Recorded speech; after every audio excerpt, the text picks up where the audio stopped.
ಇನ್ನು ಮುಂದೆ ಆಸ್ತಿ ತೆರಿಗೆ ಪಾವತಿ ಮಾಡೋಕೆ ಬಿಬಿಎಂಪಿ ಮತ್ತಷ್ಟು ಸಹಾಯ ಮಾಡಿಕೊಡ್ತಾ ಇದೆ. ಅದೇನಪ್ಪ ಅಂದ್ರೆ ಬೆಂಗಳೂರು ಒನ್ಗಳಲ್ಲಿ ಆಸ್ತಿ ತೆರಿಗೆಗೆ ಅವಕಾಶ ಮಾಡಿಕೊಡೋಕೆ ಮುಂದಾಗ್ತಾ ಇದ್ದಾರೆ. ಸೊ ಈಸಿ ಅಲ್ವಾ? ಇದಕ್ಕೆ ಸಂಬಂಧಪಟ್ಟಂತೆ ಒಂದು ರಿಪೋರ್ಟ್ ಇದೆ, ನೋಡ್ತಾ ಹೋಗೋಣ.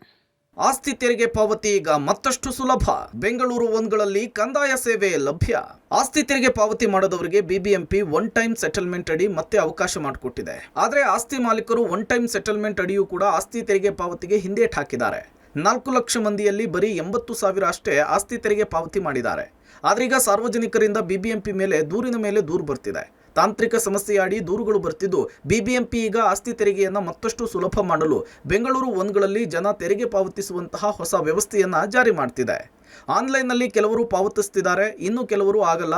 ಹಾಗಾಗಿ ಈ ವಾರದಲ್ಲಿ ಬೆಂಗಳೂರು ಒನ್ಗಳಲ್ಲಿ ಆಸ್ತಿ ತೆರಿಗೆ ಪಾವತಿಸುವಂತಹ ಹೊಸ ವ್ಯವಸ್ಥೆ ಜಾರಿ ಮಾಡ್ತೇವೆ ಅಂತ ಹೇಳ್ತಿದೆ.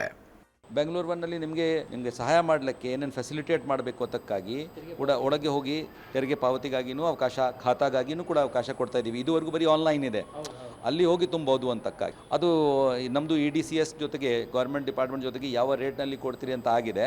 ನಾವು ಸೈನ್ ಮಾಡಿದ್ದೀವಿ. ಈಗ ಫೈನಲ್ ಆರ್ಡರ್ ನಾಳೆದ್ದು ನಮ್ಮ ಇವರು ಮುನೀಶ್ ಕಡೆಯಿಂದ ಇಶ್ಯೂ ಆಗ್ತದೆ. ಇನ್ನು ಹೊಸ ಖಾತೆಯ ಬದಲಾವಣೆ, ಖಾತೆ ಮಾಡಿಸಲಿಕ್ಕೆ ಅರ್ಜಿ, ಹಲವು ಕಂದಾಯ ಸೇವೆಗಳನ್ನು ಸರಳೀಕರಣ ಮಾಡಲಿಕ್ಕೆ ಸಲಹೆ ಬಂದಿದೆಯಂತೆ. ಹಾಗಾಗಿ ಬೆಂಗಳೂರು ಒನ್ಗಳಲ್ಲಿ ಬಿಬಿಎಂಪಿ ಕಂದಾಯ ಸೇವೆಯ ಕೆಲಸವನ್ನು ಮಾಡಿಸಿಕೊಳ್ಳಲು ವ್ಯವಸ್ಥೆ ಮಾಡ್ತಿದ್ದಾರೆ. ಹಾಗಿದ್ರೆ ಬೆಂಗಳೂರು ಒನ್ಗಳಲ್ಲಿ ಯಾವೆಲ್ಲ ಕಂದಾಯ ಸೇವೆ ಸರಳೀಕರಣ ಆಗಲಿದೆ ಅಂತ ನೋಡೋದಾದ್ರೆ, ಬೆಂಗಳೂರು ಒನ್ಗಳಲ್ಲಿ ಆಸ್ತಿ ತೆರಿಗೆ ಪಾವತಿಸಬಹುದು. ಆನ್ಲೈನ್ ಮೂಲಕ ಖಾತೆ ಬದಲಾವಣೆಯ ಸೇವೆ, ಹೊಸ ಖಾತೆ ಮಾಡಿಸಲಿಕ್ಕೆ ಅರ್ಜಿ ಸಲ್ಲಿಕೆ, ಡಿಜಿಟಲ್ನಲ್ಲಿ ಆಸ್ತಿ ಮ್ಯಾಪ್ ರೆಕಾರ್ಡಿಂಗ್ ಸೇವೆ, ಕಂದಾಯ ಸೇವೆ ಡಿಜಿಟಲೈಸೇಷನ್ ಆಗಿ ಮಾರ್ಪಾಡು. ಒಟ್ಟಾರೆ ಆಸ್ತಿ ತೆರಿಗೆ ಸೇರಿದಂತೆ ಹಲವು ಕಂದಾಯ ಸೇವೆಗಳು ಬೆಂಗಳೂರು ಒನ್ಗಳಲ್ಲಿ ಸಿಗುವಂತೆ ಮಾಡಲಿಕ್ಕೆ ಬಿಬಿಎಂಪಿ ಮುಂದಾಗಿದೆ. ಈ ವಾರದಲ್ಲಿ ಬೆಂಗಳೂರು ಒನ್ಗಳಲ್ಲಿ ಸೇವೆ ಆರಂಭ ಆಗುತ್ತಾ ಅನ್ನೋದನ್ನ ಕಾದ್ ನೋಡಬೇಕಿದೆ. ಲೋಕೇಶ್ ಕೊಡಗದಾಲ, ಪಬ್ಲಿಕ್ ಟಿವಿ, ಬೆಂಗಳೂರು.